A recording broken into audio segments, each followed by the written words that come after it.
ਮੁੱਦਾ ਲਾਈਵ ਸਾਡੇ ਨਾਲ ਜੁੜ ਚੁੱਕੇ ਨੇ ਪੱਤਰਕਾਰ ਰਜਿੰਦਰ ਮਹਿੰਦਰੂ ਜੀ ਤੇ ਨਾਲ ਖਬਰ ਮੰਜ਼ਲ ਜੀ ਅੰਮ੍ਰਿਤਸਰ ਤੋਂ। ਦੋਨਾਂ ਦਾ ਹਾਰਦਿਕ ਸਵਾਗਤ ਜੀ ਪ੍ਰੋਗਰਾਮ। मेरी आवाज पहुंच पा रही है ਤੁਹਾਡੇ ਤੱਕ ਜੀ? जी संधू साहब पहुंच रही है जी। जी जी जी तो गल करते हैं जी अज ਦੀਆਂ ਖਾਸ ਖਬਰਾਂ ਤੇ ਗੱਲ। ਖਬਰ ਮੰਜ਼ਲ ਜੀ ਤੋਂ ਆਪਾਂ ਸ਼ੁਰੂਆਤ ਕਰਦੇ ਹਾਂ। ਖਬਰ ਮੰਜ਼ਲ ਜੀ, ਤੁਸੀਂ ਤੇ ਬੀਜੇਪੀ ਦੇ ਨਾਲ ਜੁੜੇ ਹੋਏ ਹੋ। ਆਸਟ੍ਰੇਲੀਆ ਵਿੱਚ ਪ੍ਰਧਾਨ ਮੰਤਰੀ ਮੋਦੀ ਜੀ ਜਾਂਦੇ ਨੇ ਤੇ ਉੱਥੋਂ ਦੇ ਪ੍ਰਧਾਨ ਮੰਤਰੀ ਕਹਿੰਦੇ ਨੇ ਮੋਦੀ ਹੈ ਬਾਸ। ਕੀ ਕਹਿਣਾ, ਮੋਦੀ ਕਿਸ ਤਰ੍ਹਾਂ ਬੌਸ ਨੇ? ਕੱਲ ਦੇਖਿਆ ਸੀ ਇੱਕ ਮੁਲਕ ਦੇ ਵਿੱਚ ਗਏ ਸੀ, ਉੱਥੋਂ ਦੇ ਪ੍ਰਧਾਨ ਮੰਤਰੀ ਜਿਹੜੇ ਆ ਝੁਕਦੇ ਨਜ਼ਰ ਆ ਰਹੇ ਸੀ, ਮੱਥਾ ਟੇਕਦੇ ਨਜ਼ਰ ਆ ਰਹੇ ਸੀ ਮੋਦੀ ਜੀ ਨੂੰ, ਤੇ ਨਾਲ ਦੀ ਨਾਲ ਇੱਕ ਦੇਸ਼ ਤੋਂ ਰਵਾਨਾ ਹੋਣ ਲੱਗਦੇ ਨੇ ਤੇ ਉੱਥੇ ਆਮ ਜਿਹੜੇ ਲੋਕੀ ਭਾਰਤਵੰਸ਼ੀ ਲੋਕ ਨੇ ਉਹ ਮੱਥਾ ਟੇਕਦੇ ਨਜ਼ਰ ਆ ਰਹੇ ਨੇ। ਤੇ ਅੱਜ ਹੁਣ ਆਸਟ੍ਰੇਲੀਆ ਤੋਂ ਵੀ ਖਬਰ ਆਈ ਹੈ ਕਿ ਮੋਦੀ ਬੌਸ ਨੇ ਤੇ ਮੋਦੀ ਜੀ ਕਹਿੰਦੇ ਨੇ ਕਿ ਆਪਸੀ ਵਿਸ਼ਵਾਸ ਭਾਰਤ ਅਤੇ ਆਸਟ੍ਰੇਲੀਆ ਦੇ ਸੰਬੰਧਾਂ ਦੀ ਬੁਨਿਆਦ ਹੈ। ਕਿਵੇਂ ਦੇਖਦੇ ਹੋ ਮੋਦੀ ਜੀ ਦੇ ਇਸ ਜਲਵੇ ਨੂੰ? ਸੰਧੂ ਸਾਹਿਬ, ਹਵਾਵਾਂ ਦੇ ਰੁਖ ਬਦਲ ਰਹੇ ਨੇ।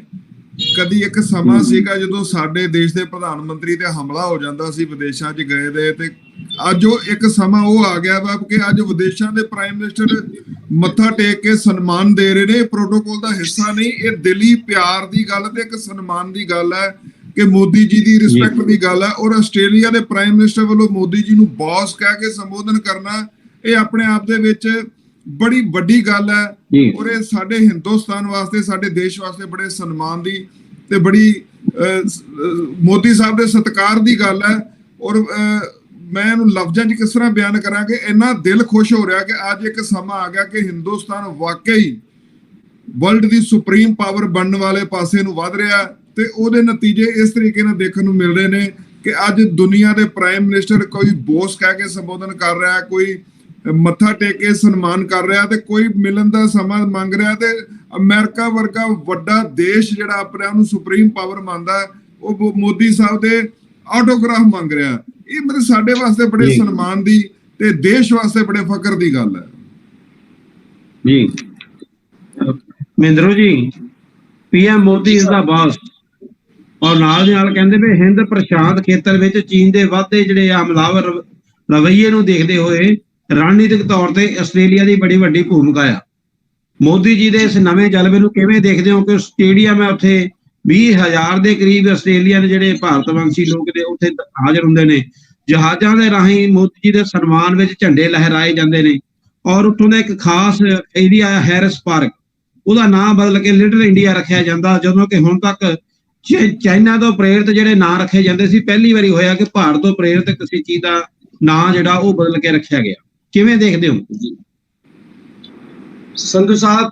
ਜਿਸ ਤਰ੍ਹਾਂ ਕਿ ਸਾਡੇ ਦੂਸਰੇ ਭਾਈ ਸਾਹਿਬ ਨੇ ਗੱਲ ਦੱਸੀ ਹੈ ਕਿ ਵੀ ਇਹ ਇੱਕ ਹਵਾ ਦਾ ਰੁਖ ਬਦਲ ਰਿਹਾ। ਇਹ ਜਿਹੜਾ ਹਵਾ ਦਾ ਰੁਖ ਬਦਲ ਰਿਹਾ ਉਹ ਕੱਲ ਵੀ ਆਪਣੀ ਪਿਛਲੇ ਕਈ ਦਿਨਾਂ ਤੋਂ ਚਰਚਾ ਜਿਹੜੀ ਹੈ ਇਹਨਾਂ ਗੱਲਾਂ ਦੇ ਉੱਤੇ ਹੋ ਰਹੀ ਹੈ ਕਿ ਜਿਸ ਤਰ੍ਹਾਂ ਦੀ ਆਪਣੀ ਸੋਚ ਹੁੰਦੀ ਆ, ਜਿਹੜਾ ਵੀ ਸਾਡਾ ਮੁਖੀ ਹੁੰਦਾ ਹੈ ਔਰ ਉਹ ਸੋਚ ਜਦੋਂ ਅੱਗੇ ਕੰਮ ਕਰਦੀ ਹੈ ਤਾਂ ਫਿਰ ਉਸ ਦਾ ਸੰਦੇਸ਼ ਜਿਹੜਾ ਹੈ ਉਹ ਉਸ ਲੈਵਲ ਤੱਕ ਜਾਂਦਾ ਜਿਸ ਲੈਵਲ ਦਾ ਬੰਦਾ ਗੱਲ ਕਰਦਾ ਹੈ।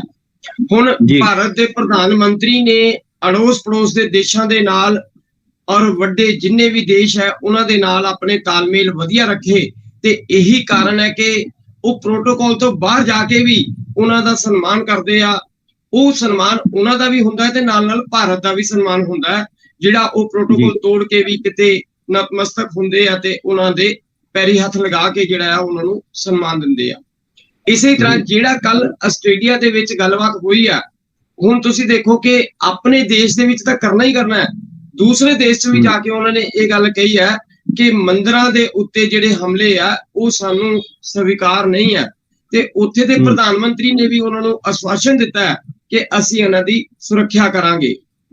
ਜਦੋਂ ਸਾਡੇ ਧਰਮਾਂ ਦੀ ਸੁਰੱਖਿਆ ਦੂਸਰੇ ਦੇਸ਼ ਵੀ ਕਰਨ ਦਾ ਵਾਅਦਾ ਕਰਨ ਤਾਂ ਇਹਦਾ ਮਤਲਬ ਹੈ ਸਾਡੇ ਮੁਖੀ ਦਾ ਕੱਦ ਬਹੁਤ ਵੱਡਾ ਹੋਇਆ ਔਰ ਨਾਲ ਨਾਲ ਸਾਡਾ ਵੀ ਕੱਦ ਵੱਡਾ ਹੋਇਆ।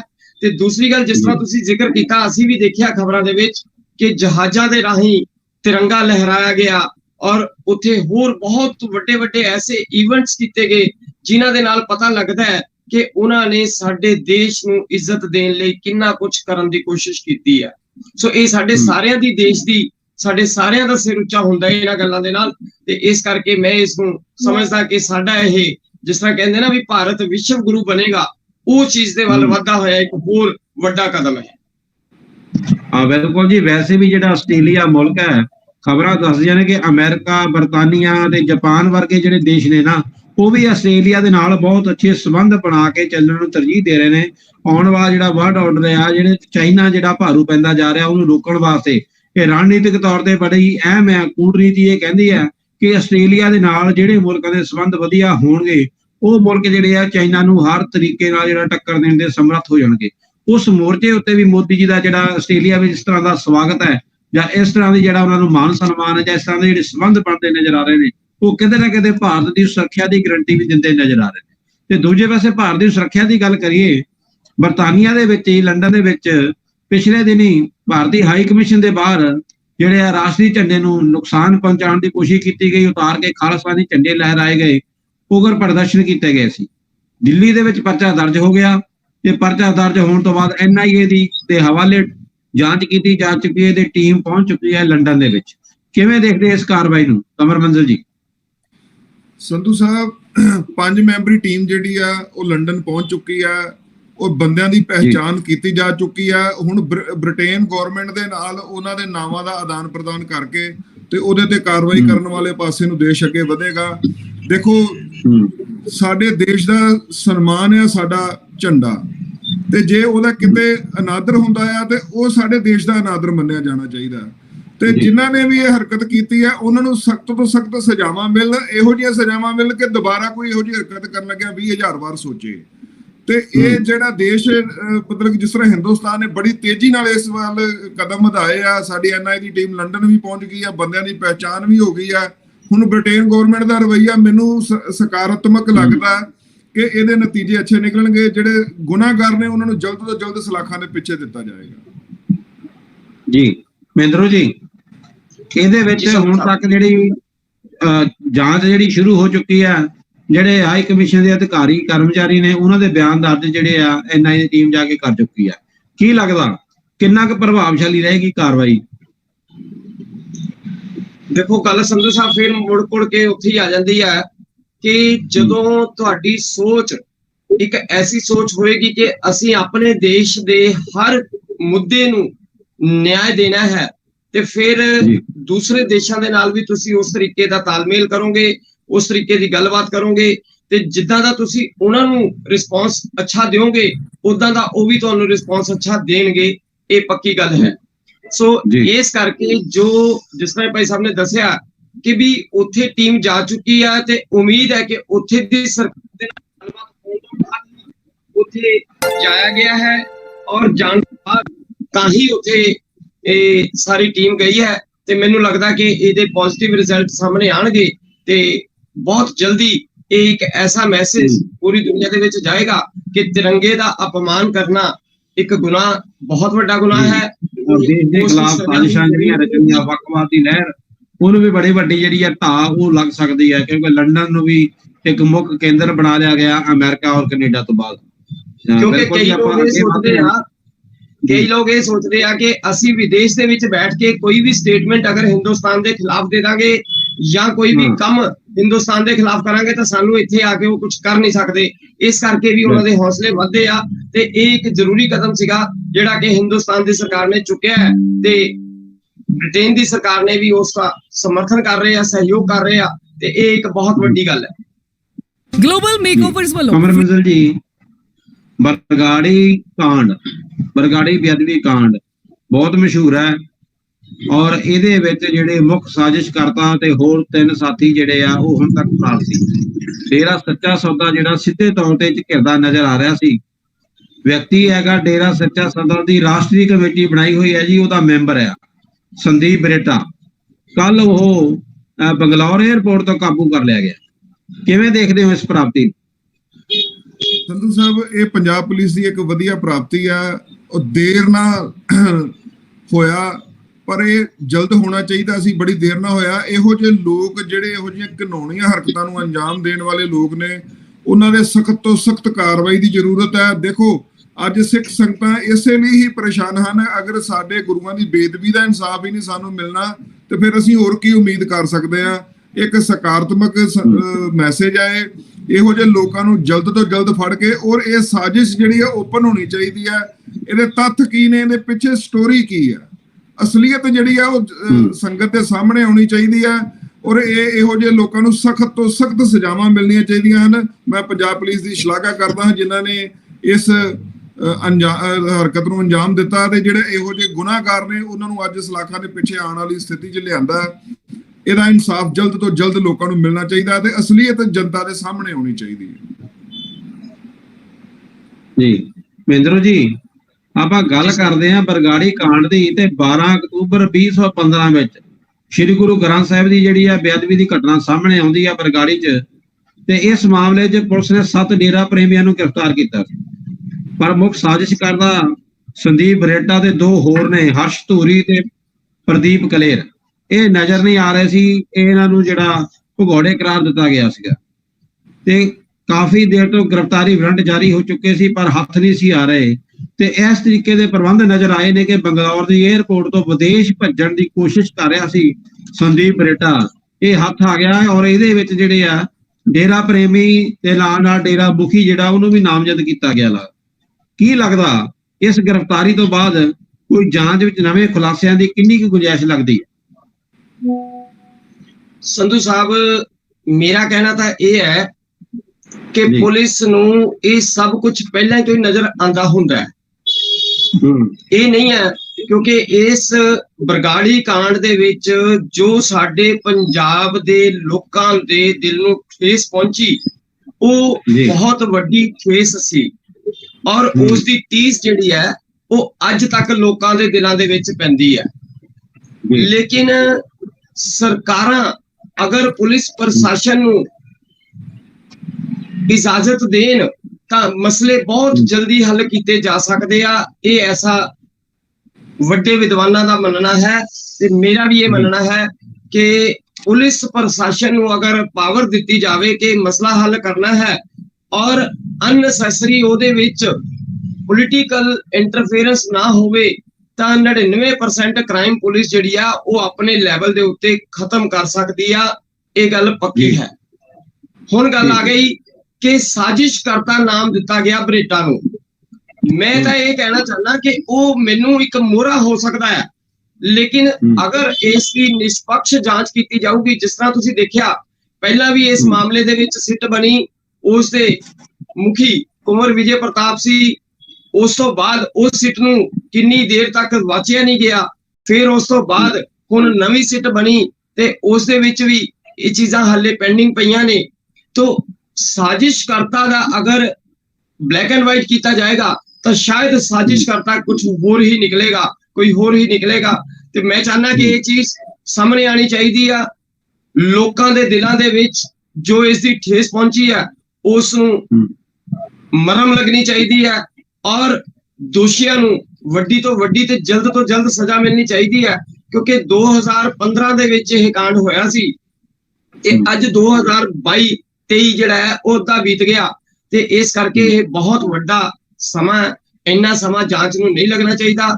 ਉਹ ਵੀ ਉਦੋਂ ਜਦੋਂ ਏਦਾਂ ਦੇ ਸਾਡੇ ਗੁਰੂ ਮਹਾਰਾਜ ਨਾਲ ਜੁੜੇ ਹੋਏ ਮੁੱਦੇ ਹੋਣ ਤੇ ਇਹ ਜਲਦੀ ਤੋਂ ਜਲਦੀ ਸਾਫ਼ ਹੋਣੇ ਚਾਹੀਦੇ ਆ ਤੇ ਦੋਸ਼ੀਆਂ ਨੂੰ ਵੱਡੀ ਤੋਂ ਵੱਡੀ ਸਜ਼ਾ ਮਿਲਣੀ ਚਾਹੀਦੀ। ਬਿਲਕੁਲ ਜੀ, ਹਾਲੇ ਜਾਂਚ ਦੀ ਗੁੰਜਾਇਸ਼ ਵਿੱਚ ਬਾਕੀ ਜਾਪਦੀ ਹੈ।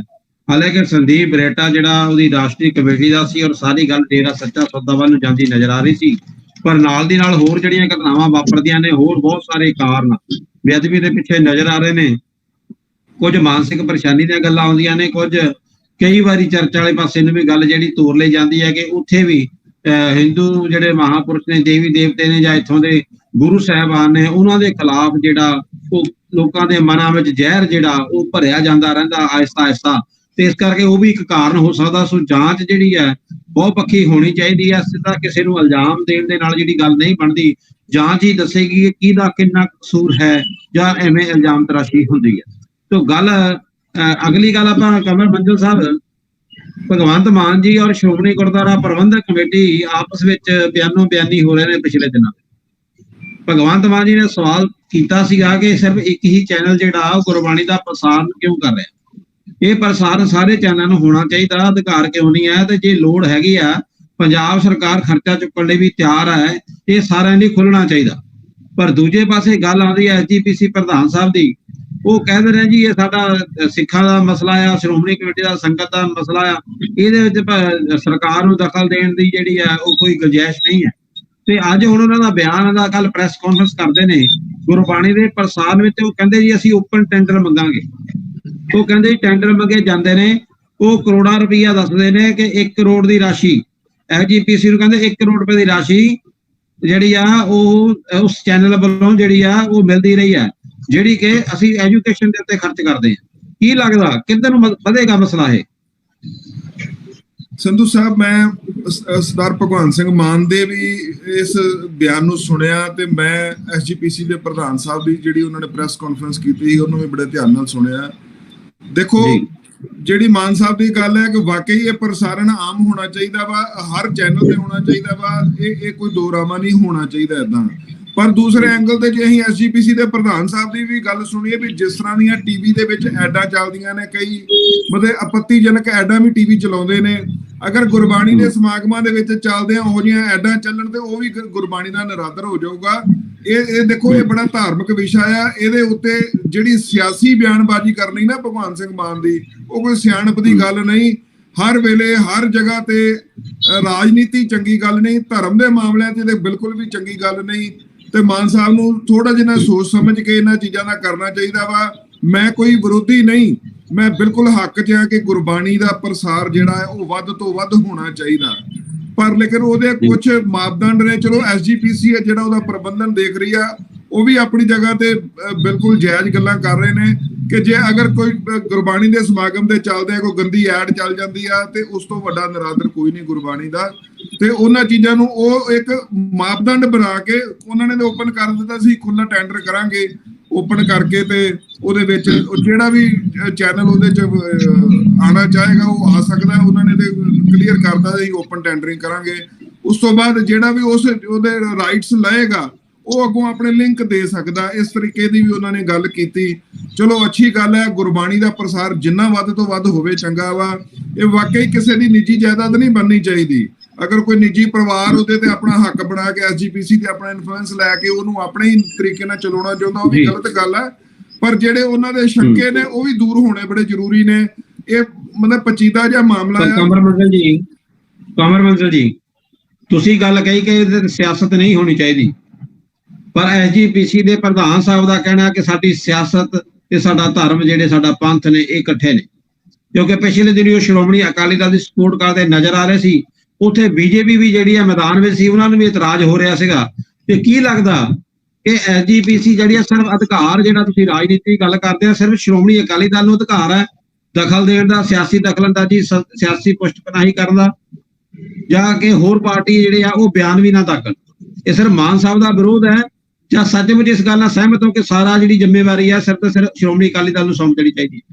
ਨਹੀਂ, ਮੈਂ ਬੇਨਤੀ ਕਰਾਂ ਤੁਹਾਨੂੰ, ਦੇਖੋ ਜਿਹੜਾ ਧਾਰਮਿਕ ਅਦਾਰੇ ਦਾ ਮੁਖੀ ਉਹਨੂੰ ਰਾਜਨੀਤੀ ਤੋਂ ਬਚਣਾ ਚਾਹੀਦਾ ਵਾ। ਐਸਜੀਪੀਸੀ ਦੇ ਪ੍ਰਧਾਨ ਸਾਹਿਬ ਨੂੰ ਥੋੜੀ ਜਿਹੀ ਸਮਝਦਾਰੀ ਦਾ ਸਬੂਤ ਇੱਥੇ ਦੇਣਾ ਚਾਹੀਦਾ ਕਿ ਉਹਨਾਂ ਨੂੰ ਰਾਜਨੀਤਿਕ ਗਤੀਵਿਧੀਆਂ ਤੋਂ ਥੋੜਾ ਦੂਰ ਰਹਿ ਕੇ ਸਿਰਫ ਧਰਮ ਦੀ ਗੱਲ ਕਰਨਾ। ਔਰ ਕਮਰ ਮੰਜ਼ਲ ਜੀ, ਜਿਸ ਵਕਤ ਜਿਹੜੇ ਐਸਜੀਪੀਸੀ ਮੈਂਬਰ ਆ ਬਣਨਾ, ਉਹ ਐਮਐਲਏ ਦੀ ਟਿਕਟ ਦੀ ਦਾਅਵੇਦਾਰੀ ਦਾ ਨੈਕਸਟ ਪੌਡਾ ਹੋਵੇ, ਉਸ ਤੋਂ ਪਹਿਲਾ ਪੌਡਾ, ਤੇ ਤੁਸੀਂ ਇਹ ਕਿਵੇਂ ਉਮੀਦ ਕਰ ਸਕਦੇ ਹੋ ਕਿ ਸਿਰਫ ਪ੍ਰਧਾਨ ਹੀ ਜਿਹੜਾ ਉਹ ਸਿਆਸੀ ਬਿਆਨਬਾਜ਼ੀ ਨਾ ਦੇਵੇ? ਜਦੋਂ ਬਾਦਲਦਾਰ ਦੇ ਚੋਣ ਨਿਸ਼ਾਨ ਤੱਕੜੀ ਦੇ ਉੱਤੇ ਇਲੈਕਸ਼ਨ ਲੜੀ ਜਾਂਦੀ ਹੋਵੇ, ਫਿਰ ਤੁਸੀਂ ਇਹ ਕਿਵੇਂ ਕਹਿ ਸਕਦੇ ਹੋ ਕਿ ਸਿਆਸਤ ਤੋਂ ਬਚਣਾ ਚਾਹੀਦਾ? ਸਿਆਸਤ ਤੋਂ ਤੇ ਬਚ ਰਹੇ ਨੇ, ਉਹ ਬੀਜੇਪੀ ਤੋਂ ਵੀ ਬਚ ਰਹੇ ਨੇ, ਆਰਐਸਐਸ ਦਾ ਨਾਂ ਲਾ ਦਿੰਦੇ ਨੇ, ਤੇ ਉਹ ਆਮ ਆਦਮੀ ਪਾਰਟੀ ਤੋਂ ਵੀ ਬਚਦੇ ਨੇ, ਕਾਂਗਰਸ ਤੋਂ ਵੀ ਬਚਦੇ ਨੇ, ਤੇ ਸਿਆਸਤ ਤੋਂ ਤਾਂ ਬਚ ਰਹੇ ਨੇ, ਪਰ ਉਹ ਸਿਰਫ ਸ਼੍ਰੋਮਣੀ ਅਕਾਲੀ ਦਲ ਜਿਹੜਾ ਉਹਨਾਂ ਨੂੰ ਸਿਆਸੀ ਪਾਰਟੀ ਨਹੀਂ ਜਾਪਦਾ। ਮੈਂ ਬੇਨਤੀ ਕਰਦਾ ਤੁਹਾਨੂੰ, ਪ੍ਰਧਾਨ ਸਾਹਿਬ ਨੂੰ ਮੈਂ ਉਹੀ ਬੇਨਤੀ ਕਰ ਰਿਹਾ ਕਿ ਥੋੜਾ ਜਿੰਨਾ ਉਹਨਾਂ ਨੇ ਇਨਫਲੂਐਂਸ ਚੋਂ ਬਾਹਰ ਆਓ। ਐਸਜੀਪੀਸੀ ਦਾ ਇੱਕ ਆਪਣਾ ਬੜਾ ਗੌਰਵਮਈ ਇਤਿਹਾਸ ਹੈ, ਪਰ ਲੇਕਿਨ ਨਾ ਸਮੱਸਿਆ ਬੜੀ ਵੱਡੀ ਆ। ਉਹ ਜਦੋਂ ਲਿਫਾਫੇ ਚੋਂ ਪ੍ਰਧਾਨ ਕੱਢਣਾ ਤੇ ਫਿਰ ਉਹ ਲਿਫਾਫੇ ਵਾਲਾ ਪ੍ਰਧਾਨ ਤੋਂ ਅਸੀਂ ਕੀ ਉਮੀਦਾਂ ਕਰ ਸਕਦੇ ਆ? ਇਹ ਮੈਂ ਅੱਗੇ ਵੀ ਤੁਹਾਡੇ ਚੈਨਲ ਤੇ ਬੇਨਤੀ ਕੀਤੀ ਸੀ ਕਿ ਨਿਰਪੱਖ ਇਲੈਕਸ਼ਨ ਹੋਣੀ ਚਾਹੀਦੀ ਹੈ। ਮੈਨੂੰ ਜੋ ਲੱਗਦਾ ਭਗਵੰਤ ਮਾਨ ਸਾਹਿਬ ਦੀਆਂ ਜਿਹੜੀਆਂ ਗੱਲਾਂ ਨੇ ਜਾਂ ਉਹਨਾਂ ਦੀਆਂ ਹਰਕਤਾਂ ਨੇ, ਇਹ ਆਉਣ ਵਾਲੇ ਸਮੇਂ 'ਚ ਆਮ ਆਦਮੀ ਪਾਰਟੀ ਐਸਜੀਪੀਸੀ ਦਾ ਚੁਣਾਵ ਵੀ ਤਗੜੇ ਹੋ ਕੇ ਲੜੇਗੀ। ਜੋ ਮੈਨੂੰ ਉਹਨਾਂ ਦੇ ਜਿਹੜੇ ਮਾਪਦੰਡ ਨਜ਼ਰ ਆ ਬੀਜੇਪੀ ਰਹੇ ਜਿਹੜੀ ਨੇ। ਹੈ ਬੀਜੇਪੀ ਲਈ ਐਸਜੀਪੀਸੀ ਅਛੂਤ ਰਹੇਗੀ ਕਿ ਬੀਜੇਪੀ ਨਹੀਂ ਅੱਗੇ ਵਧਣ ਦੀ ਕੋਸ਼ਿਸ਼ ਕਰੇਗੀ ਜਾਂ ਡਰਦੀ ਹੈ? ਦੇਖੋ, ਭਾਰਤੀ ਜਨਤਾ ਪਾਰਟੀ ਜਿਹੜੀ ਹੈ ਨਾ, ਉਹ ਧਾਰਮਿਕ ਮਸਲਿਆਂ ਦੇ ਵਿੱਚ ਆਪਣੀ ਰਾਜਨੀਤਿਕ ਸੋਚ ਨੂੰ ਨਹੀਂ ਅੱਗੇ ਵਧਾਉਂਦੀ। ਰਾਜਨੀਤੀ ਇੱਕ ਅਲੱਗ ਚੈਪਟਰ ਹੈ, ਧਰਮ ਇੱਕ ਅਲੱਗ ਚੈਪਟਰ ਹੋਣਾ ਚਾਹੀਦਾ, ਮੇਰਾ ਇਹ ਮੰਨਣਾ ਆ। ਬਟ ਦੇਖੋ, ਜੋ ਮੇਰਾ ਸਵਾਲ ਨਜ਼ਰ ਆ ਰਹੇ ਨੇ, ਖੜਾ ਹੈ। ਮੈਨੂੰ ਕਨਫਰਮ ਹੈ ਵੀ ਉਹ ਆਉਣ ਵਾਲੇ ਸਮੇਂ ਦੇ ਵਿੱਚ ਐਸਜੀਪੀਸੀ ਦੀ ਇਲੈਕਸ਼ਨ ਦੇ ਵਿੱਚ ਪੂਰੀ ਤਰ੍ਹਾਂ ਉਹ ਹਿੱਸੇਦਾਰੀ ਲੈਣਗੇ। ਪਰ ਕਮਲ ਮੰਗਲ ਜੀ, ਇਹ ਤਾਂ ਫਿਰ ਰਾਈਟ ਬਣਦਾ ਨਾ, ਜੇ ਸ਼੍ਰੋਮਣੀ ਅਕਾਲੀ ਦਲ ਦਾ ਅਧਿਕਾਰ ਹੈ ਕਿ ਤੱਕੜੀ ਦੇ ਚੋਣ ਨਿਸ਼ਾਨ ਤੇ ਲੜਦੇ ਨੇ, ਤੇ ਝਾੜੂ ਦੇ ਚੋਣ ਨਿਸ਼ਾਨ ਤੇ ਜਿਹੜੇ ਆ ਉਹ ਸਿੱਖ ਜਿਹੜੇ ਆ ਵੋਟਾਂ ਦੇ ਵਿੱਚ ਖੜਦੇ ਕਿਉਂ ਨਹੀਂ ਨਜ਼ਰ ਆਣੇ ਚਾਹੀਦੇ? ਸਵਾਲ ਇਹ ਵੱਡਾ ਹੈ। ਮੈਂ ਬੇਨਤੀ ਕਰਦਾ, ਸ਼੍ਰੋਮਣੀ ਅਕਾਲੀ ਦਲ ਐਸਜੀਪੀਸੀ ਦੀ ਇਲੈਕਸ਼ਨ ਕਦੀ ਵੀ ਤੱਕੜੀ ਚੋਣ ਨਿਸ਼ਾਨ ਤੇ ਨਹੀਂ ਲੜਦਾ। ਉਹ ਨਿਸ਼ਾਨ ਅਲੱਗ ਹੁੰਦੇ ਨੇ, ਉਹ ਪਾਰਟੀ ਲੈਵਲ ਤੇ ਨਹੀਂ ਲੜਿਆ ਜਾਂਦਾ। ਉਹਦੇ 'ਚ ਕਦੀ ਟਰੈਕਟਰ ਹੁੰਦਾ ਤੇ ਕਦੀ ਕੁਝ ਹੁੰਦਾ। ਇਹ ਮੇਰੀ ਨੌਲੇਜ ਹੈ ਜੀ। ਤੱਕੜੀ ਚੋਣ ਨਿਸ਼ਾਨ ਦੇ ਉੱਤੇ ਐਸਜੀਪੀਸੀ ਦੀ ਇਲੈਕਸ਼ਨ ਨਹੀਂ ਲੜੀ ਜਾਂਦੀ ਜੀ। ਲੇਕਿਨ ਸ਼੍ਰੋਮਣੀ ਅਕਾਲੀ ਦਲ ਬਾਦਲ ਦੀ ਪੂਰੀ ਸਰਪ੍ਰਸਤੀ ਹੇਠ ਲੜੀ ਜਾਂਦੀ ਕਿ ਟਿਕਟਾਂ ਜਿਹੜੀਆਂ ਬਾਦਲ ਦਲ ਵੱਲੋਂ ਨਿਯਤ ਕੀਤੀਆਂ ਜਾਂਦੀਆਂ ਨੇ, ਤੇ ਹੁਣ ਬੀਜੇਪੀ ਦੀ ਸਪੋਰਟ ਲੈ ਰਹੀ ਹੈ ਬੀਬੀ ਜਗੀਰ ਕੌਰ ਜੀ ਹੋਣੀ। ਉਹਨਾਂ ਨੇ ਸ਼੍ਰੋਮਣੀ ਕਮੇਟੀ ਦੀ ਇਲੈਕਸ਼ਨ ਲੜਨੀ ਹੈ, ਤੇ ਇਹਦਾ ਮਤਲਬ ਫਿਰ ਇਹ ਸੁਝਾਅ ਦਿਓਗੇ ਉਹਨਾਂ ਨੂੰ ਕਿ ਇਲੈਕਸ਼ਨ ਨਾ ਲੜਨ ਉਹ? ਨਹੀਂ, ਦੇਖੋ, ਮੈਂ ਇੱਕ ਬੇਨਤੀ ਕਰਾਂ ਤੁਹਾਨੂੰ ਸੰਧੂ ਸਾਹਿਬ, ਇਲੈਕਸ਼ਨ ਨਾ ਲੜਨਾ, ਮੈਂ ਸਿੱਖ, ਚਲੋ ਮੈਂ ਦੇ ਪੱਤੇ ਤਾਂ ਜਿਹੜਾ ਪੂਰਨ ਤੁਹਾਡੇ ਵਰਗਾ ਗੁਰਸਿੱਖ ਆਦਮੀ ਆ, ਉਹਨੂੰ ਰਾਈਟ ਇਲੈਕਸ਼ਨ ਲੜਨ ਦਾ, ਉਹ ਕਿਸੇ ਵੀ ਪਾਰਟੀ 'ਚ ਹੋ ਕੇ ਲੜ ਸਕਦਾ। ਇਹ ਕੋਈ ਦੋ ਰਾਵਾਂ ਨਹੀਂ। ਅਗਰ ਤੁਸੀਂ ਬੀਜੇਪੀ 'ਚ ਜਾਂ ਕਾਂਗਰਸ 'ਚ ਜਾਂ ਆਮ ਆਦਮੀ ਪਾਰਟੀ 'ਚ ਜੇ ਤੁਹਾਡੀ ਵਿਚਾਰਧਾਰਾ ਗੁਰਸਿੱਖੀ ਪ੍ਰਤੀ ਜਾਂ ਗੁਰੂ ਘਰ ਪ੍ਰਤੀ ਬੜੀ ਹੈਗੀ ਆ, ਤਾਂ ਤੁਹਾਨੂੰ ਇਲੈਕਸ਼ਨ ਲੜਨ ਤੋਂ ਥੋੜਾ ਕੋਈ ਰੋਕ ਸਕਦਾ। ਜੀ ਜੀ ਜੀ ਜੀ। ਮਹਿੰਦਰੂ ਜੀ, ਕਿਵੇਂ ਦੇਖਦੇ ਹੋ ਸਰਦਾਰ ਸਾਹਿਬ ਜਿਹੜੇ ਆ ਉਹ ਭਗਵੰਤ ਮਾਨ ਦੇ ਦਾਖਲੇ ਨੂੰ, ਜਿਹੜਾ ਉਹਨਾਂ ਦੇ ਬਿਆਨਾਂ ਨੂੰ ਮੰਦਭਾਗਾ ਸਮਝਦੇ ਨੇ, ਤੇ ਇਹ ਵੀ ਕਹਿੰਦੇ ਨੇ ਕਿ ਬੀਜੇਪੀ ਜਿਹੜੀ ਆ ਧਾਰਮਿਕ ਮਸਲਿਆਂ 'ਚ ਦਖਲ ਨਹੀਂ ਦਿੰਦੀ, ਪਰ ਨਾਲ ਦੀ ਨਾਲ ਇਹ ਵੀ ਦਾਅਵਾ ਕਰੀ ਜਾ ਰਹੇ ਨੇ ਕਿ ਅਸੀਂ ਜਿਹੜਾ ਸਿੱਖ ਆ, ਉਹ ਚਾਹੇ ਕਿਸੇ ਪਾਰਟੀ ਦੀ ਕਿਸੇ ਵਿਚਾਰਧਾਰਾ ਨਾਲ ਜੁੜਿਆ ਹੋਵੇ, ਉਹਨੂੰ ਅਧਿਕਾਰ ਹੈ ਇਲੈਕਸ਼ਨ ਲੜਨ ਦਾ, ਜਿਹੜੇ ਪੂਰਨ ਗੁਰਸਿੱਖ ਨੇ। ਤੁਸੀਂ ਕਿਵੇਂ ਦੇਖਦੇ ਹੋ ਸਿਆਸਤ ਨੂੰ ਔਰ ਧਰਮ ਨੂੰ? ਸੰਧੂ ਸਾਹਿਬ, ਅਗਰ ਮੇਰੀ ਗੱਲ ਨੂੰ ਧਿਆਨ ਨਾਲ ਸੁਣੋਗੇ ਤਾਂ, ਔਰ ਰਾਜਨੀਤੀ ਔਰ ਧਰਮ, ਵੈਸੇ ਤਾਂ ਅਗਰ ਰਾਜਨੀਤੀ ਨੂੰ ਧਰਮ ਦੇ ਨਾਲ ਕੀਤਾ ਜਾਵੇ ਤਾਂ ਰਾਜਨੀਤੀ ਫਿਰ ਸੱਚੀ ਮੁੱਚੀ ਇੱਕ ਸੇਵਾ ਬਣ ਜਾਂਦਾ। ਜਿੱਦਾਂ ਕਿ ਵੱਡੇ ਵੱਡੇ ਬੋਰਡ ਲੱਗਦੇ ਸ਼ਹਿਰਾਂ ਦੇ ਵਿੱਚ, ਰਾਜ ਨਹੀਂ ਸੇਵਾ। ਅਗਰ ਤਾਂ ਰਾਜਨੀਤੀ ਨੂੰ ਸੱਚੀ ਮੁੱਚੀ ਧਰਮ ਦੇ ਨਾਲ ਕੀਤਾ ਜਾਵੇ ਤਾਂ ਫਿਰ ਇਹ ਰਾਜਨੀਤੀ ਨਾ ਰਹਿ ਜਾਊਗੀ, ਫਿਰ ਇਹ ਸੇਵਾ ਬਣ ਜਾਏਗੀ। ਪਰ ਸਾਡੇ ਲਈ ਹਾਲੇ ਉਹ ਦਿਨ ਬਹੁਤ ਦੂਰ ਹੈ ਜਿਸ ਦਿਨ ਕੋਈ ਵੀ ਲੀਡਰ ਸਾਡੇ ਇਸ ਸੇਵਾ ਭਾਵਨਾ ਦੇ ਨਾਲ ਰਾਜਨੀਤੀ ਕਰਨ ਦੇ ਲਈ ਆਣਗੇ। ਉਹ ਦਿਨ ਸਾਨੂੰ ਲੱਗਦਾ ਹੈ ਕਿ ਹਾਲੇ ਦੂਰ ਹੈ, ਕਿਉਂਕਿ ਹਾਲੇ ਜਿਹੜਾ ਆ ਇੱਥੇ ਸਾਫ਼ ਸੁਥਰੀ ਰਾਜਨੀਤੀ ਹੀ ਹੋ ਜਾਵੇ ਤੇ ਬਹੁਤ ਵੱਡੀ ਗੱਲ ਮੈਂ ਸਮਝਦਾ।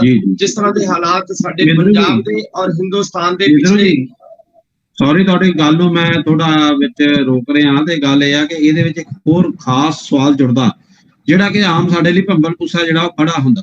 ਜਿੱਥੇ ਆਪਾਂ ਗੱਲ ਕਰਦੇ ਹਾਂ, ਇੱਕ ਹੈਗਾ ਪੰਥ ਜਾਂ ਰਿਲੀਜਨ ਜਿਹਨੂੰ ਕਹਿੰਦੇ ਆਪਾਂ, ਮਜ਼ਹਬ, ਤੇ ਦੂਜੇ ਪਾਸੇ ਹੈ ਧਰਮ। ਜਿਹੜੀ ਤੁਸੀਂ ਗੱਲ ਕਰ ਰਹੇ ਹੋ, ਇਹ ਗੱਲ ਕਰ ਰਹੇ ਹੋ ਉਸ ਧਰਮ ਦੀ ਜਿਹੜਾ ਨੇਚਰ ਦਾ ਧਰਮ ਹੈ, ਜਿਹਦਾ ਅਰਥ ਜਿਹੜਾ ਇਨਸਾਨੀਅਤ ਹੈ, ਇਨਸਾਫ ਹੈ, ਆਪਣੀ ਆਪਣੀ ਡਿਊਟੀ ਹੈ, ਇਹ ਉਹ ਧਰਮ ਹੈ। ਲੇਕਿਨ ਜਿਹੜਾ ਇਹ ਧਰਮ ਮਜ਼ਹਬ ਹੈ, ਰਿਲੀਜਨ ਹੈ, ਪੰਥਕ ਮਸਲੇ ਨੇ, ਕਿਉਂਕਿ ਪੰਥ ਹੋਣਾ ਜਿਹੜਾ ਉਹ ਧਰਮ ਹੋਣਾ ਜ਼ਰੂਰੀ ਨਹੀਂ ਹੈ। ਕਿਉਂਕਿ ਪੰਥ ਦਾ ਜਿਹੜਾ ਕਿਸੇ ਨੂੰ ਮੰਨਣ ਲਾ, ਉਹਦੇ ਵਾਸਤੇ ਵੀ ਧਰਮ ਹੀ ਹੋਣ ਦੀ ਹਲੇ ਗੁੰਜਾਇਸ਼ ਬਾਕੀ ਰਹਿੰਦੀ ਹੈ। ਜਿਵੇਂ ਤੁਸੀਂ ਕਿਹਾ, ਸਿਆਸਤ ਵਾਲੇ ਲਈ ਧਰਮ ਜਿਹੜਾ ਧਰਮੀ ਹੋਣਾ ਜ਼ਰੂਰੀ ਹੈ।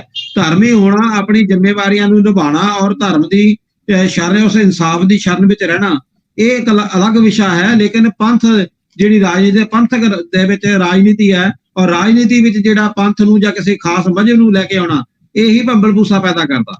ਕੀ ਲੱਗਦਾ ਕਿ ਇਹਨਾਂ ਦੋਨਾਂ ਚੀਜ਼ਾਂ 'ਚ ਕੋਈ ਫਰਕ ਹੈ ਰਿਲੀਜਨ ਔਰ ਧਰਮ ਦੇ ਵਿੱਚ, ਜਾਂ ਰਿਲੀਜਨ ਨੂੰ ਹੀ ਤੁਸੀਂ ਧਰਮ ਆਖ ਰਹੇ ਹੋ? ਚਲੋ ਮੈਂ ਹੁਣ ਆਪਣੀ ਗੱਲ ਨੂੰ ਥੋੜਾ ਜਿਹਾ ਨੇੜੇ ਲੈ ਆਣਾ, ਕਿਉਂਕਿ ਮੈਂ ਜਿਸ ਧਰਮ ਦੀ ਗੱਲ ਕਰਦਾ ਸੀ, ਮੈਂ ਸਿਰਫ ਇਨਸਾਨੀ ਧਰਮ ਦੀ ਗੱਲ ਕਰਦਾ ਸੀ। ਮੈਂ ਕਿਸੇ ਵੀ ਮਜ਼ਹਬ ਦੀ ਜਾਂ ਕਿਸੇ ਪੰਥ ਦੀ ਗੱਲ ਨਹੀਂ ਕਰਦਾ ਸੀ। ਹੁਣ ਗੱਲ ਆ ਗਈ ਕਿ ਲੇਕਿਨ ਮਸਲਾ ਪੰਥ ਦਾ ਹੈ।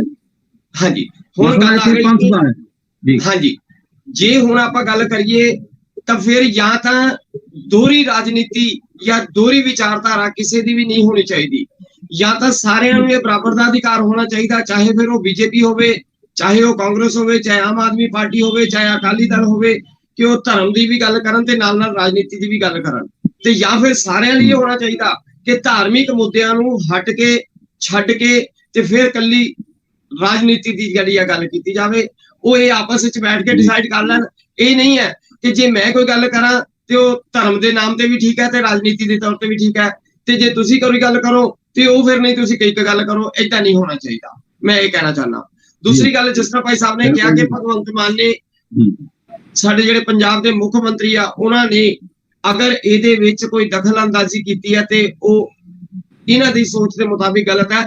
ਤੇ ਮੈਂ ਸਮਝਦਾ ਕਿ ਉਹ ਪੰਜਾਬ ਦੇ ਇਸ ਟਾਈਮ ਮੁਖੀ ਹੈ, ਮੁੱਖ ਮੰਤਰੀ ਨੇ, ਤੇ ਅਗਰ ਉਹਨਾਂ ਨੂੰ ਕਿਸੇ ਵੀ ਜਗ੍ਹਾ ਦੇ ਉੱਤੇ ਕੋਈ ਵੀ ਐਸਾ ਮੁੱਦਾ ਨਜ਼ਰ ਆਂਦਾ ਆ ਜਿਸ ਦੇ ਨਾਲ ਜਨਤਾ ਦੇ ਹਿੱਤ ਜਾਂ ਜਨਤਾ ਦੀ ਧਾਰਮਿਕ ਭਾਵਨਾ ਨੂੰ ਠੇਸ ਪਹੁੰਚਦੀ ਆ, ਤੇ ਉਸ ਦੇ ਵਿੱਚ ਅਗਰ ਉਹ ਕੋਈ ਦਖਲ ਦਿੰਦੇ ਆ ਤਾਂ ਉਹ ਕੋਈ ਬੁਰੀ ਗੱਲ ਨਹੀਂ ਹੈ। ਉਹ ਇੱਕ ਪਹਿਲ ਕਦਮੀ ਹੈ ਤਾਂ ਕਿ ਆਉਣ ਵਾਲੇ ਮੁਸ਼ਕਿਲ ਜਦੋਂ ਸਮਾਂ ਆਵੇ ਫਿਰ ਉਦੋਂ ਉਹਦੇ ਵਿੱਚ ਦਖਲ ਦੇਣਾ ਉਹਦੇ ਨਾਲੋਂ ਚੰਗਾ ਹੈ ਕਿ ਜਦੋਂ ਕੋਈ ਗੱਲ ਉੱਠ ਰਹੀ ਹੈ ਜਾਂ ਉੱਠਣ ਦੀ ਸੰਭਾਵਨਾ ਹੋ ਰਹੀ ਹੈ, ਅਗਰ ਉਹਨੂੰ ਹੀ ਉਦੋਂ ਸੰਗਿਆਨ ਦੇ ਵਿੱਚ ਲੈ ਲਿਆ ਜਾਵੇ ਤਾਂ ਉਹ ਇੱਕ ਜ਼ਿਆਦਾ ਵਧੀਆ ਗੱਲ ਹੈ। ਦੂਸਰੀ ਗੱਲ, ਜਿਸ ਤਰ੍ਹਾਂ ਧਾਮੀ ਸਾਹਿਬ ਨੇ ਪ੍ਰੈਸ ਕਾਨਫਰੰਸ ਕਰਕੇ ਇਹ ਗੱਲ ਕਹੀ ਕਿ ਵੀ ਅਸੀਂ ਓਪਨ ਟੈਂਡਰ ਕਰਾਂਗੇ ਔਰ ਲਗਭਗ 2 ਕਰੋੜ ਰੁਪਏ ਦੇ ਹਿਸਾਬ ਨਾਲ ਸਾਲ ਦਾ ਪੈਸਾ ਜਿਹੜਾ ਆ SGPC ਨੂੰ ਚੈਨਲ ਵੱਲੋਂ ਦਿੱਤਾ ਜਾਂਦਾ, ਜਿਹੜਾ ਕਿ ਸਿੱਖਿਆ ਦੇ ਉੱਤੇ ਇਸਤੇਮਾਲ ਕਰਨ ਦੇ ਲਈ ਉਹ ਲਿਆ ਜਾਂਦਾ ਹੈ। ਤੇ ਬਹੁਤ ਵਧੀਆ ਗੱਲ ਹੈ। ਮੈਂ ਇਹ ਚਾਹੂੰਗਾ ਕਿ ਉਹ ਜਿਹੜਾ ਪੈਸਾ ਆ ਰਿਹਾ ਉਹ ਵੀ ਤੇ SGPC ਦੇ ਕੋਲ ਜਿੱਥੋਂ ਵੀ ਹੋਰ ਪੈਸੇ ਦਾ ਇੰਤਜ਼ਾਮ ਹੁੰਦਾ ਆ, ਉਸ ਨੂੰ ਅਗਰ ਸਿੱਖਿਆ ਨੂੰ ਪ੍ਰਭਾਵੀ ਰੂਪ ਦੇ ਨਾਲ ਲਾਗੂ ਕਰਨ ਦੇ ਲਈ ਲਗਾਇਆ ਜਾਵੇ ਤਾਂ ਇਸ ਦੇ ਵਿੱਚ ਪੰਜਾਬ ਦਾ ਬਹੁਤ ਵਧੀਆ ਸਾਫ਼ ਸੁਥਰੇ ਤਰੀਕੇ ਦੇ ਨਾਲ ਉਹ ਪੈਸਾ ਲੱਗੇ ਤੇ ਬਹੁਤ ਫਾਇਦਾ ਹੋਏਗਾ। ਦੂਸਰੀ ਚੀਜ਼ ਇੱਕ ਗੱਲ ਹੋਰ ਹੈ ਜੀ ਕਿ ਅਗਰ ਧਾਮੀ ਸਾਹਿਬ ਨੇ ਜਿਸ ਤਰ੍ਹਾਂ ਗੱਲ ਕੀਤੀ ਕਿ ਬਈ ਸਾਡਾ ਇਹ ਗੁਰਬਾਣੀ ਦਾ ਪ੍ਰਸਾਰ ਜਿਹੜਾ ਹੈ, ਇਸ ਦੇ ਲਈ ਸਾਨੂੰ ਉਹ ਚੈਨਲ ਚਾਹੀਦਾ ਹੈ ਜਿਹੜਾ ਗੁਰੂ ਮਰਿਆਦਾ ਨੂੰ ਧਿਆਨ 'ਚ ਰੱਖਦਾ ਹੋਏ, ਸਾਡੇ ਜਿਹੜੇ ਰੂਲਸ ਐਂਡ ਰੈਗੂਲੇਸ਼ਨਸ ਹੈ ਉਹਨਾਂ ਨੂੰ ਧਿਆਨ 'ਚ ਰੱਖਦਾ ਹੋਏ ਅਗਰ ਕੋਈ ਪੂਰੇ ਕਰਦਾ ਹੈ ਤਾਂ ਇਹ ਗੱਲ ਬਹੁਤ ਵਧੀਆ ਗੱਲ ਹੈ। ਕਿਉਂਕਿ ਜਿਸ ਤਰ੍ਹਾਂ ਦਾ ਪ੍ਰਚਾਰ ਪ੍ਰਸਾਰ ਹੈ ਉਹਨਾਂ ਦੇ ਨਾਲ ਲੱਗਦੇ ਬਾਕੀ ਵੀ ਜਿਹੜਾ ਮਟੀਰੀਅਲ ਹੈ ਉਸ ਨੂੰ ਵੀ ਧਿਆਨ 'ਚ ਰੱਖਣਾ ਜ਼ਰੂਰੀ ਹੈ, ਤੇ ਮੈਂ ਇਸ ਗੱਲ ਨਾਲ ਵੀ ਸਹਿਮਤ ਹਾਂ। ਕੰਵਰ ਮੰਜ਼ਲ ਜੀ, ਤੁਸੀਂ ਗੱਲ ਕੀਤੀ ਸੀ ਇਸ਼ਤਿਹਾਰਾਂ ਦੀ ਕਿ ਵਿੱਚ ਇਸ਼ਤਿਹਾਰ ਹੋਰ ਤਰੀਕੇ ਦੇ ਆ ਜਾਂਦੇ ਨੇ, ਤੇ ਇਹ ਤਾਂ ਫਿਰ ਨਿਯਮ ਜਦੋਂ ਬਣੇਗਾ ਕਿਸੇ ਸਾਰੇ ਚੈਨਲ ਦੀ ਖੋਲਿਆ ਹੋਗਾ, ਇਹ ਵੀ ਗੱਲ ਆਏਗੀ ਕਿ ਇਸ ਪ੍ਰੋਗਰਾਮ ਦੇ ਦੌਰਾਨ, ਇਸ ਲਾਈਵ ਦੇ ਦੌਰਾਨ ਜਿਹੜੀ ਹੈ ਉਹ ਐਡ ਕਿਸ ਤਰੀਕੇ ਦੀ ਜਿਹੜੀ ਹੈ ਤੁਸੀਂ ਉਹ ਦੇ ਸਕਦੇ ਹੋ ਚੈਨਲ ਦੇ ਉੱਤੇ। ਤੇ ਗੱਲ ਇਹ YouTube ਤੇ ਵੀ ਚੱਲਦੇ ਨੇ ਪ੍ਰੋਗਰਾਮ, ਉੱਥੇ YouTube ਆਪਣੇ ਹਿਸਾਬ ਨਾਲ ਇਸ਼ਤਿਹਾਰ ਸਾਰੇ ਦਿੰਦਾ, ਪਰ ਉੱਥੇ ਕੋਈ ਇਤਰਾਜ਼ ਨਹੀਂ ਹੁੰਦਾ। ਗੁਰਬਾਣੀ ਕੀਰਤਨ ਲੱਗਾ ਹੁੰਦਾ ਤੇ ਵਿੱਚ ਸ਼ਰਾਬ ਦੇ ਸਿੱਟਾਂ ਦੇ ਜਿਹੜੇ ਵਿਗਿਆਪਨ ਤੁਸੀਂ ਆਮ ਤੌਰ ਤੇ YouTube ਦੇ ਉੱਤੇ ਵੀ ਦੇਖਦੇ ਹੋ। ਇਹਦੇ ਉੱਤੇ ਤਾਂ ਜਿਹੜੀ ਆ ਲਗਾਮ ਜਿਹੜੀ ਆ ਉਹ ਕੰਪਨੀਆਂ ਹੀ ਲਗਾ ਸਕਦੀਆਂ ਨੇ, ਤੇ ਪਰ ਆਪਾਂ ਸਾਰਿਆਂ ਲਈ ਗੁਰਬਾਣੀ ਖੁੱਲ ਜਾਏ, ਕੋਈ ਵੀ ਚੈਨਲ ਨੂੰ ਪ੍ਰਸਾਰਿਤ ਕਰ ਸਕੇ ਕਾਪੀਰਾਈਟ ਫ੍ਰੀ, ਕੋਈ ਵੀ YouTube ਚੈਨਲ ਹੋਵੇ, ਕੋਈ ਵੀ TV ਚੈਨਲ ਹੋਵੇ, ਉਹਨੂੰ ਕਿਸੇ ਵੀ ਪਲੇਟਫਾਰਮ ਤੇ ਪ੍ਰਸਾਰਿਤ ਕਰ ਸਕੇ। ਤੁਹਾਨੂੰ ਇਹਦੇ ਵਿੱਚ ਕੋਈ ਇਤਰਾਜ਼ ਨਜ਼ਰ ਆ ਰਿਹਾ? ਨਹੀਂ, ਬਿਲਕੁਲ ਨਹੀਂ ਜੀ, ਇਹ ਹੋਣਾ ਚਾਹੀਦਾ ਜੀ। ਮੈਂ ਤੇ ਆਪ ਇਸ ਗੱਲ ਦਾ ਹਾਮੀ ਆ ਕਿ ਗੁਰਬਾਣੀ ਦਾ ਪ੍ਰਸਾਰ ਜਿੰਨਾ ਵੱਧ ਹੋਵੇ ਉਨਾ ਹੀ ਘੱਟ ਆ ਜੀ। ਤੇ ਜਿਹੜਾ ਗੁਰਬਾਣੀ ਦੇ ਪ੍ਰਚਾਰ ਪ੍ਰਸਾਰ ਵਾਸਤੇ ਜਿਹਨੂੰ ਕਹਿੰਦੇ ਸਿੱਖਿਆ ਦੇ ਪੈਸਾ ਖਰਚ ਕਰਨਾ SGPC ਨੇ, ਤੇ ਜੇ ਉਹ ਸਿੱਖਿਆ ਵਾਲਾ ਪੈਸਾ ਸਰਕਾਰ ਦੇ ਦੇਵੇ, ਕਿਸੇ ਚੈਨਲ ਇੱਕ ਵਿਸ਼ੇਸ਼ ਤੋਂ ਲੈਣ ਦੀ ਥਾਂ ਤੇ ਸਰਕਾਰ ਦੇ ਦੇਵੇ ਔਰ ਸਾਰੇ ਚੈਨਲ ਦੀ ਗੁਰਬਾਣੀ ਖੁੱਲ ਜਾਏ, ਇਹਦੇ ਵਿੱਚ ਕੋਈ ਇਤਰਾਜ਼ ਨਜ਼ਰ ਆ ਰਿਹਾ? ਨਹੀਂ, ਦੇਖੋ ਮੈਂ ਇੱਕ ਬੇਨਤੀ ਕਰਦਾ ਜੀ, ਇਹਦੇ 'ਚ ਕੋਈ ਇਤਰਾਜ਼ ਨਹੀਂ। ਮੈਂ ਇਸ ਗੱਲ ਦਾ ਹਾਮੀ ਹਾਂ ਕਿ ਗੁਰਬਾਣੀ ਦਾ ਪ੍ਰਸਾਰ ਵੱਧ ਤੋਂ ਵੱਧ ਹੋਣਾ ਚਾਹੀਦਾ। ਉਹਦੇ ਮਾਧਿਅਮ ਕੀ ਨੇ ਇਹ ਮੈਟਰ ਨਹੀਂ ਕਰਦਾ, ਮਾਧਿਅਮ ਕੋਈ ਵੀ ਹੋਣ, ਪ੍ਰਸਾਰ ਵੱਧ ਤੋਂ ਵੱਧ ਹੋਣਾ ਚਾਹੀਦਾ ਜੀ। ਫਿਰ ਤੇ ਇਹਦਾ ਮਤਲਬ ਹੋਇਆ ਭਗਵੰਤ ਮਾਨ ਜੀ ਜਿਹੜੇ ਉਹ ਸਹੀ ਸਵਾਲ ਚੁੱਕ ਰਹੇ ਨੇ, ਉਹਦੇ ਉੱਤੇ ਜਿਹੜੀ ਅਗਲੀ ਕਾਰਵਾਈ ਜਿਹੜੀ ਆ ਉਹ ਹੋ ਸਕਦੀ ਆ। ਇਸ ਕਰਕੇ ਅਸੀਂ ਵਿਰੋਧ ਨਹੀਂ ਕਰ ਸਕਦੇ ਕਿ ਉਹ ਭਗਵੰਤ ਮਾਨ ਜੀ ਨੇ ਤੇ ਆਮ ਆਦਮੀ ਪਾਰਟੀ ਦੇ ਵੱਲੋਂ ਉਹਦੇ ਮੁੱਖ ਮੰਤਰੀ ਨੇ, ਇਸ ਕਰਕੇ ਉਹਨਾਂ ਨੂੰ ਜਿਹੜਾ ਗੁਰਬਾਣੀ ਦੇ ਪ੍ਰਚਾਰ ਪ੍ਰਸਾਰ ਨੂੰ ਅੱਗੇ ਵਧਾਉਣ ਲਈ ਗੱਲ ਕਰਨ ਦਾ ਅਧਿਕਾਰ ਹੀ ਨਹੀਂ। ਨਹੀਂ, ਬਿਲਕੁਲ ਨਹੀਂ, ਐਸੀ ਗੱਲ ਨਹੀਂ। ਕੋਈ ਵੀ ਸਿੱਖ ਨੂੰ, ਹਰ ਸਿੱਖ ਨੂੰ ਅਧਿਕਾਰ ਹੈ ਜੀ ਇਸ ਗੱਲ ਕਰਨ ਦਾ। ਸਿੱਖ ਨੂੰ ਨਹੀਂ, ਗੁਰੂ ਨਾਨਕ ਨਾਮ ਲੇਵਾ ਜਿਹੜੇ ਵੀ ਗੁਰੂ ਮਹਾਰਾਜ ਆਸਥਾ ਰੱਖਦੇ ਸਾਰਿਆਂ ਨੂੰ ਅਧਿਕਾਰ ਹੈ। ਇਹੋ ਜਿਹਾ ਕੁਝ ਨਹੀਂ ਕਿ ਮੈਂ ਉਹਨਾਂ ਦਾ ਕੋਈ, ਮੇਰਾ ਕੋਈ ਨਿੱਜੀ ਵਿਰੋਧ ਨਹੀਂ ਹੈ ਉਹਨਾਂ ਦੇ ਨਾਲ। ਚਲੋ ਇੱਕ ਗੱਲ ਬੜੀ ਵਧੀਆ ਹੋਈ ਵੀ ਇਹ ਗੱਲ ਸ਼ੁਰੂ ਕਰਨ ਦੇ ਨਾਲ ਓਪਨ ਟੈਂਡਰਿੰਗ ਦੀ ਗੱਲ ਸ਼ੁਰੂ ਹੋਈ, ਕੁਝ ਨਵਾਂ ਤੇ ਹੋਇਆ ਜੀ। ਹਾਂਜੀ ਮਿੰਦਰੋ ਜੀ, ਮੈਂ ਇਹ ਕਹਿਣਾ ਚਾਹੁੰਦਾ ਸੀ, ਜਿਸ ਤਰ੍ਹਾਂ ਕੱਲ ਵੀ ਗੱਲ ਹੋ ਰਹੀ ਸੀ, ਅੱਜ ਫਿਰ ਉਹੀ ਗੱਲ ਹੈ ਕਿ ਪੰਜਾਬ ਸਰਕਾਰ ਖਰਚਾ ਦੇਣ ਲਈ ਤਿਆਰ ਹੈ, ਤੇ ਮੈਂ ਪੰਜਾਬ ਸਰਕਾਰ ਨੂੰ ਹੱਥ ਜੋੜ ਕੇ ਇਹ ਬੇਨਤੀ ਕਰਨਾ ਚਾਹੁੰਦਾ ਕਿ ਖਰਚੇ ਦੀ ਹਾਮੀ ਭਰਨ ਤੋਂ ਪਹਿਲਾਂ ਇਹ ਜ਼ਰੂਰ ਦੇਖ ਲੈਣ ਕਿ ਪਹਿਲਾਂ ਹੀ ਪੰਜਾਬ ਦੇ ਉੱਤੇ 3 ਲੱਖ ਕਰੋੜ ਰੁਪਏ ਦਾ ਕਰਜ਼ਾ ਸੀ ਜਦੋਂ ਇਹ ਸੱਤਾ ਦੇ ਵਿੱਚ ਆਏ ਸੀ, ਤੇ ਇਹਨਾਂ ਨੇ ਵਾਅਦੇ ਕੀਤੇ ਆ ਕਰਜ਼ੇ ਉਤਾਰਨ ਲਈ, ਤੇ ਇਹ ਨਾ ਹੋਵੇ। ਕੱਲ ਵੀ ਇਸ ਵਿਸ਼ੇ ਤੇ ਗੱਲ ਹੋਈ ਸੀ, ਤੇ ਤੁਹਾਨੂੰ ਇਸ ਤਰ੍ਹਾਂ ਕਿਉਂ ਲੱਗਦਾ ਕਿ ਗੁਰਬਾਣੀ ਦੀ ਜਿਹੜੀ ਗੱਲ ਕਰਨਾ ਸਿਰਫ ਇੱਕ ਪੰਥ ਦੀ ਗੱਲ ਹੈ, ਉਹ ਸਮੁੱਚੇ ਧਰਮ ਦੀ ਗੱਲ ਨਹੀਂ ਹੈ, ਸਮੁੱਚੇ ਸਾਰੇ ਭਾਈਚਾਰਿਆਂ ਦੀ ਸਾਂਝੀ ਗੱਲ ਨਹੀਂ ਹੈ? ਉੱਥੇ ਖਰਚਾ ਕਰਨ ਦੇ ਉੱਤੇ ਸਵਾਲ ਕਿਉਂ ਉੱਠ ਸਕਦੇ ਨੇ? ਗੱਲ ਜਿਹੜੀ ਹੈ ਉਹ ਬਿਲਕੁਲ ਸਾਫ਼ ਸੁਥਰੀ ਹੈ ਕਿ ਗੁਰਬਾਣੀ ਦਾ ਪ੍ਰਚਾਰ ਪ੍ਰਸਾਰ ਦੁਨੀਆ ਭਰ ਦੇ ਵਿੱਚ ਹੋਣਾ ਚਾਹੀਦਾ ਹੈ, ਲੇਕਿਨ ਅਗਰ ਕੋਈ ਕੰਪਨੀ ਪੈਸੇ ਦੇ ਕੇ ਕਰ ਰਹੀ ਹੈ ਤੇ ਆਪਾਂ ਉਸ ਕੰਪਨੀ ਨੂੰ ਬੰਦ ਕਰਕੇ ਉਹਨਾਂ ਕੰਪਨੀਆਂ ਨੂੰ ਸ਼ੁਰੂ ਕਰੀਏ ਵੀ ਜਿਨ੍ਹਾਂ ਨੂੰ ਸਰਕਾਰ ਨੂੰ ਪੈਸਾ ਦੇਣਾ ਪਵੇ, ਤੇ ਇਸ ਗੱਲ ਤੋਂ ਵੀ ਬਚਣ ਦੇ ਵਿੱਚ ਕੋਈ ਮੇਰੇ ਖਿਆਲ ਦੇ ਵਿੱਚ ਇਤਰਾਜ਼ ਨਹੀਂ ਹੋਣਾ ਚਾਹੀਦਾ, ਤਾਂ ਕਿ ਸਰਕਾਰ ਦਾ ਉਹੀ ਪੈਸਾ ਉਹ ਕਰਜ਼ਾ ਲਾਉਣ ਦੇ ਵਿੱਚ ਕਿਤੇ ਕੰਮ ਆਵੇ ਜਾਂ ਕਿਸੇ ਹੋਰ ਡਿਵੈਲਪਮੈਂਟ ਦੇ ਵਿੱਚ ਕੰਮ ਆਵੇ। ਇਸ ਤਰ੍ਹਾਂ ਤਾਂ ਹੋ ਸਕਦਾ ਕਿ ਸ਼੍ਰੋਮਣੀ ਕਮੇਟੀ ਜਿਹੜੀ ਹੈ ਉਹ ਐਜੂਕੇਸ਼ਨ ਦੇ ਜਾਂ ਕਿਸੇ ਬਹਾਨੇ ਦੇ ਉੱਤੇ ਜਿਹੜੇ ਉਹਦੇ ਉੱਤੇ ਬਜਟ ਜਿਹੜਾ ਲੱਦਣਾ, ਕਿਸੇ ਨੂੰ ਇਹ ਕਹਿਣਾ ਕਿ ਹਾਂ ਤੁਹਾਨੂੰ ਕਾਪੀਰਾਈਟ ਤਾਂ ਮਿਲਣਗੇ ਕਰਨ ਦੇ, ਕੀਰਤਨ ਪ੍ਰਸਾਰਿਤ ਕਰਨ ਦੇ ਤਾਂ ਅਧਿਕਾਰ ਮਿਲਣਗੇ ਜੇ ਤੁਸੀਂ ਸ਼੍ਰੋਮਣੀ ਕਮੇਟੀ ਨੂੰ ਪੈਸਾ ਦਿੰਦੇ ਹੋ। ਕੀ ਉਹਨੂੰ ਇਸ ਜਿਹੜੀ ਸ਼ਰਤ ਹੈ ਪੈਸੇ ਦੀ ਉਹ ਤੋਂ ਮੁਕਤ ਕੀਤਾ ਜਾ ਸਕਦਾ ਸ਼੍ਰੋਮਣੀ ਕਮੇਟੀ ਵੱਲੋਂ? ਫਿਰ ਤੇ ਜਾਇਜ਼ ਹੈ। ਹਾਂ, ਬਿਲਕੁਲ ਮੁਕਤ ਕੀਤਾ ਜਾ ਸਕਦਾ, ਕਿਉਂਕਿ ਸ਼੍ਰੋਮਣੀ ਗੁਰਦੁਆਰਾ ਪ੍ਰਬੰਧਕ ਕਮੇਟੀ ਦੇ ਕੋਲ ਪੈਸੇ ਦੀ ਕੋਈ ਕਮੀ ਵੀ ਨਹੀਂ ਹੈ, ਔਰ ਇਸ ਪ੍ਰਸਾਰਣ ਨੂੰ ਕਰਨ ਦੇ ਲਈ ਪੈਸੇ ਦੀ ਮੰਗ ਕਰਨਾ ਵੀ ਕੋਈ ਜ਼ਰੂਰੀ ਮੰਗ ਨਹੀਂ ਹੈ। ਹਾਂ, ਕਮਲ ਮੰਜ਼ਲ ਜੀ, ਕੀ ਲੱਗਦਾ ਇਹ ਸ਼੍ਰੋਮਣੀ ਕਮੇਟੀ ਕਿੰਨਾ ਕੁ ਅੱਜ ਤੱਕ ਐਜੂਕੇਸ਼ਨ ਦਾ ਪ੍ਰਚਾਰ ਪ੍ਰਸਾਰ ਕਰ ਚੁੱਕੀ ਹੈ, ਕਿੰਨੇ ਕੁ ਕਾਲਜ ਬਣਾ ਲਏ ਨੇ, ਤੇ ਉਹ ਸਿੱਖਿਆ ਜਿਹੜੀ ਹੈ ਕੀ ਉਹ ਗੁਰਬਾਣੀ ਦੀ ਸਿੱਖਿਆ ਦਿੱਤੀ ਜਾ ਰਹੀ ਹੈ? ਸਵਾਲ ਇਹ ਵੀ ਹੈ ਜਿਹੜੀ ਕਿ ਆਮ ਦੁਨਿਆਵੀ ਸਿੱਖਿਆ ਨੂੰ ਪ੍ਰਮੋਟ ਕਰਨ ਦੇ ਨਾਂ ਤੇ ਅਗਰ ਅਸੀਂ ਜਿਹੜਾ ਅਧਿਆਤਮਕ ਗਿਆਨ ਆ ਉਹਦੇ ਉੱਤੇ ਫੀਸ ਆਇਦ ਕਰ ਦਿੰਦੇ ਆ, ਇਹ ਸ਼੍ਰੋਮਣੀ ਕਮੇਟੀ ਦਾ ਕਿੰਨਾ ਕੁ ਜਾਇਜ਼ ਫੈਸਲਾ ਲੱਗਦਾ? ਨਹੀਂ, ਇਹਦੇ 'ਚ ਸ਼੍ਰੋਮਣੀ ਕਮੇਟੀ ਨੂੰ ਥੋੜੀ ਫਰਾਖਦਿਲੀ ਦਿਖਾਉਣ ਦੀ ਲੋੜ ਹੈ ਜੀ। ਗੁਰਬਾਣੀ ਦੇ ਪ੍ਰਸਾਰ ਵਾਸਤੇ ਇਹਨਾਂ ਨੂੰ ਕੋਈ ਵੀ ਕੀ ਕਹਿੰਦੇ ਹੁੰਦੇ ਟੈਕਸ ਨਹੀਂ ਲਗਾਉਣਾ ਚਾਹੀਦਾ ਜਾਂ ਕੋਈ ਇਹੋ ਜਿਹੀ ਮਰਿਆਦਾ ਨਹੀਂ ਰੱਖਣੀ ਚਾਹੀਦੀ। ਇਹ ਗੁਰਬਾਣੀ ਦਾ ਪ੍ਰਸਾਰ ਜਿੰਨਾ ਵੱਧ ਹੋ ਸਕੇ ਉਦਾਂ ਵੀ, ਤੇ ਅਸੀਂ ਗੁਰਬਾਣੀ ਦੇ ਪ੍ਰਸਾਰ ਵਾਸਤੇ ਬਹੁਤ ਵੱਡਾ ਬਜਟ ਐਸਜੀਪੀਸੀ ਨੇ ਰੱਖਿਆ ਵਾ, ਉਹ ਪਤਾ ਨਹੀਂ ਕਿੱਥੇ ਪ੍ਰਸਾਰ ਹੁੰਦਾ ਉਹਦਾ ਤੇ ਮੈਨੂੰ ਪਤਾ ਨਹੀਂ, ਪਰ ਲੇਕਿਨ ਅਗਰ ਅਸੀਂ ਪੈਸੇ ਲੈ ਕੇ ਪ੍ਰਸਾਰ ਕਰਦੇ ਆ ਤੇ ਅਗਰ ਇਹਨੂੰ ਅਸੀਂ ਫ੍ਰੀ ਕਰ ਦਿੰਦੇ ਆ ਤੇ ਇਹ ਸਿੱਖ ਸੰਗਤਾਂ ਨੂੰ ਜਾਂ ਸਮੁੱਚੇ ਨਾਨਕ ਨਾਮ ਲੇਵਾ ਗੁਰੂ ਮਹਾਰਾਜ ਆਸਾ ਰੱਖਣ ਵਾਲੀ ਸੰਗਤ ਵਾਸਤੇ ਇੱਕ ਤੋਹਫਾ ਹੋਏਗਾ ਐਸਜੀਪੀਸੀ ਦਾ, ਔਰ ਐਸਜੀਪੀਸੀ ਨੂੰ ਇਹਦੇ ਤੇ ਮੁੜ ਵਿਚਾਰ ਕਰਕੇ ਫਰਾਖਦਿਲੀ ਦਿਖਾਉਣ ਦੀ ਜ਼ਰੂਰਤ ਹੈ ਜੀ। ਬਿਲਕੁਲ ਜੀ, ਤੁਸੀਂ ਕਹਿੰਦੇ ਹੋ ਐਸਜੀਪੀਸੀ ਦਾ ਤੋਹਫਾ ਹੋਏਗਾ, ਪਰ ਮੈਂ ਸਮਝਦਾ ਐਸਜੀਪੀਸੀ ਦਾ ਮੁੱਢਲਾ ਫਰਜ਼ ਹੈ ਜਿਹਨੂੰ ਨਿਭਾਉਂਦੀ ਹੋਈ ਨਜ਼ਰ ਆਏਗੀ ਕਿ ਉਹਦਾ ਮੁੱਖ ਪ੍ਰਚਾਰ ਪ੍ਰਸਾਰ ਗੁਰਦੁਆਰਾ ਅਸਥਾਨਾਂ ਦੀ ਜਿਹੜੀ ਸਾਂਭ ਸੰਭਾਲ ਕਰਨੀ ਹੈ ਤੇ ਨਾਲ ਦੀ ਨਾਲ ਗੁਰਬਾਣੀ ਦਾ ਪ੍ਰਚਾਰ ਪ੍ਰਸਾਰ ਕਰਨਾ, ਉਹਨੂੰ ਯਕੀਨੀ ਬਣਾਉਣ ਲਈ ਇਹ ਜਿਹੜੇ ਚੈਨਲ ਉੱਤੇ ਪ੍ਰਸਾਰਿਤ ਹੋਣਾ, ਸਾਰੇ ਸੋਸ਼ਲ ਮੀਡੀਆ ਉੱਤੇ ਜਿਹੜਾ ਵੱਧ ਤੋਂ ਵੱਧ ਫੈਲਣਾ ਗੁਰਬਾਣੀ ਦਾ, ਇਹ ਯਕੀਨੀ ਬਣਾਉਣ ਵਾਸਤੇ ਉਹਨੂੰ ਜਿਹੜੀਆਂ ਆਪਣੀਆਂ ਸ਼ਰਤਾਂ ਨੇ, ਜਿਹੜੇ ਨਿਯਮ ਜਿਹੜੇ ਆ ਲੱਦੇ ਜਾ ਰਹੇ ਨੇ, ਜਿਹੜੇ ਦੁਨਿਆਵੀ ਸਿੱਖਿਆ ਦੇਣ ਵਾਸਤੇ ਜਿਹੜਾ ਕਰੋੜਾਂ ਰੁਪਏ ਵਸੂਲੇ ਜਾ ਰਹੇ ਨੇ, ਮੈਨੂੰ ਲੱਗਦਾ ਇਹ ਤੋਂ ਪਰਹੇਜ਼ ਕਰ ਲਵੇ ਤੇ ਫਿਰ ਨਾਲ ਸਾਰਾ ਭਗਵੰਤ ਸਿੰਘ ਮਾਨ ਉਹਨਾਂ ਨੂੰ ਇਹ ਗੱਲ ਕਹਿਣੀ ਪਵੇ ਕਿ ਜੇ ਜ਼ਰੂਰਤ ਹੈ ਭਾਈ ਤਾਂ ਅਸੀਂ ਖਰਚਾ ਜਿਹੜਾ ਉਹ ਕਿਤੇ ਕਰ ਦਿੰਦੇ ਆ। ਤੇ ਮੈਨੂੰ ਲੱਗਦਾ ਜਿਹੜੀ ਸ਼੍ਰੋਮਣੀ ਗੁਰਦੁਆਰਾ ਪ੍ਰਬੰਧਕ ਕਮੇਟੀ ਆ ਉਹਦੀ ਵੀ ਜਿਹੜਾ ਰੁਤਬਾ ਆ ਉਹ ਆਮ ਸੰਗਤ ਦੇ ਮਨਾਂ ਦੇ ਵਿੱਚ ਵਧੇਗਾ ਘਟੇਗਾ ਨਹੀਂ, ਲੱਗਦਾ ਇਸ ਤਰ੍ਹਾਂ? ਬਿਲਕੁਲ ਠੀਕ ਹੈ ਜੀ, ਬਿਲਕੁਲ ਜੀ, ਧੰਨਵਾਦ ਜੀ। ਤੇ ਤੁਸੀਂ ਸਾਡੇ ਨਾਲ ਜੁੜ ਕੇ ਤੁਸੀਂ ਆਪਣੇ ਵਿਚਾਰ ਦਿੱਤੇ, ਤੇ ਨਾਲ ਦੀ ਨਾਲ ਸਮੂਹ ਦਰਸ਼ਕਾਂ ਦਾ ਧੰਨਵਾਦ ਜਿਹੜੇ ਸਾਡੇ ਨਾਲ ਲਗਾਤਾਰ ਜੁੜੇ। ਅੱਜ ਦੀ ਗੱਲਬਾਤ ਆਪਾਂ ਇੱਥੇ ਖਤਮ ਕਰਦੇ ਹਾਂ, ਇਜਾਜ਼ਤ ਦਿਓ। ਵਾਹਿਗੁਰੂ ਜੀ ਕਾ ਖਾਲਸਾ, ਵਾਹਿਗੁਰੂ ਜੀ ਕੀ ਫਤਿਹ।